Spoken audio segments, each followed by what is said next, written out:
The order was screamed in his face, a final, brutal ultimatum from the armed men surrounding him: close the church. Father Raghid Ghani stood at the threshold, the place where he welcomed his flock, now a line drawn in the sand. His answer wasn't loud. It wasn't angry. It was a question, spoken with a devastating calm that cut through the tension. How can I close the house of God? For those words, he was executed moments later. On June 3, 2007, Father Ghani and 3 of his deacons were martyred in Mosul, Iraq. But their story didn't end in that street. It became a powerful testament to a faith that refuses to be extinguished, and a courage that shines brightest in the face of absolute darkness. Long before he was a symbol of martyrdom, Raghid Aziz Ghani was a son of Mosul, born on January 20, 1972. He grew up in a city with a Christian heritage stretching back nearly 2 millennia, a vibrant hub for the Chaldean Catholic community. He was brilliant and practical, earning a degree in civil engineering from the University of Mosul in 1996. After his compulsory military service under Saddam Hussein, his path seemed set. But a different kind of calling was pulling at him, not one of building with steel and concrete, but with faith. In 1996, he left for Rome to study for the priesthood. He dove into theology at the prestigious Pontifical Irish College, eventually earning a licentiate in ecumenical theology in 2003. Ordained in 2001, he was fluent in Italian, French, and English on top of his native Arabic. A bright, safe future was his for the taking anywhere in the world. And that's what makes his next choice so stunning. In 2004, just as the violence in Iraq was exploding and Christians were desperately trying to flee, Father Raghid chose to go back. He chose Mosul. Friends and colleagues were shocked. They offered him sanctuary, a life away from the chaos, but he'd simply say, "It is where I belong." This wasn't naivete. He knew exactly what he was returning to. He was heading back to one of the most dangerous places on earth, especially for a Christian priest. But for him, this wasn't a choice driven by a death wish. It was an act of profound love for his people, a belief that a shepherd doesn't abandon his flock just because wolves are circling. The Iraq that Father Raghid returned to was a landscape of raw fear. After 2003, the ancient Christian population faced a brutal wave of persecution. Churches were bombed. Clergy were kidnapped. Families were terrorized. The message from the extremists was brutally clear: Christians were not welcome here. Father Raghid was assigned to Holy Spirit Church in Mosul, and his ministry was immediately defined by threat. Death threats became routine, slipped under his door, hissed over the phone, muttered on the street. The violence wasn't a distant danger. In 2005, a grenade was thrown at a group of young women cleaning his church. His own 19-year-old sister, Raghad, was injured. Miraculously, she survived. But instead of taking this as a final warning to get out, Raghid saw her wounds as a source of strength, a visible sign of the cross his community was being asked to carry. He'd celebrate Mass in the church basement while gunfire rattled the walls outside.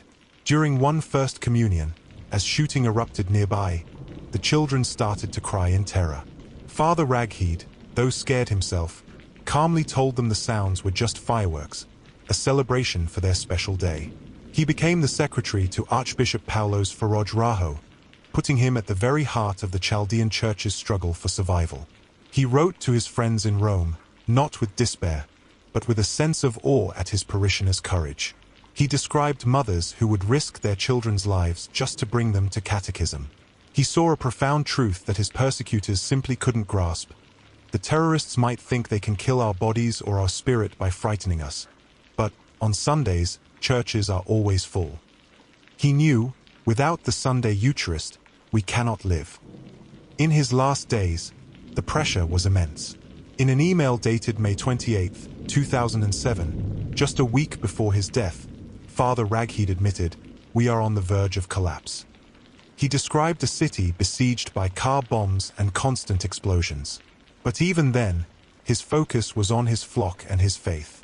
On Sunday, June 3, 2007, Pentecost Sunday, he celebrated Mass at the Holy Spirit Church. When it was over, he prepared to leave. 3 subdeacons, Basman Yosef Dord, Wahid Hanna Isho, and Ghassan Izam Bidord, insisted on going with him for safety. They knew the threats were escalating.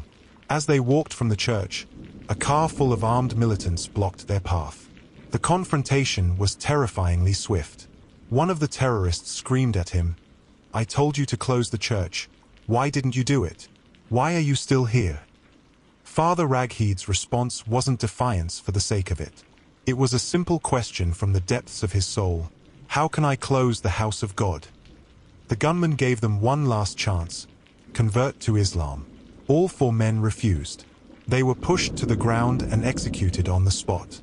As a final, cruel act of terror, the militants booby-trapped their car with explosives, determined to prevent anyone from even recovering the bodies. It took a bomb disposal unit hours to defuse the devices before the men could finally be given a proper burial. Thousands attended the funeral in the nearby Christian town of Kemlash. It was an outpouring of grief for 4 men, and for a community being systematically erased. But in that sorrow, something else was born. Father Raghid's martyrdom wasn't an end. It was a beginning. His last words became a rallying cry for persecuted Christians everywhere. In the years since, the situation for Iraq's Christians has remained devastating. The rise of ISIS in 2014 brought a new wave of destruction. Father Raghid's own tombstone in Kemlash was vandalized.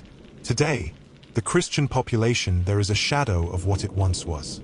And yet, the light Father Raghid carried has refused to go out. His priestly stole is now venerated as a relic in Rome's Basilica of St. Bartholomew, a tribute to modern martyrs. In 2018, the Vatican officially opened his cause for canonization, along with his 3 companions.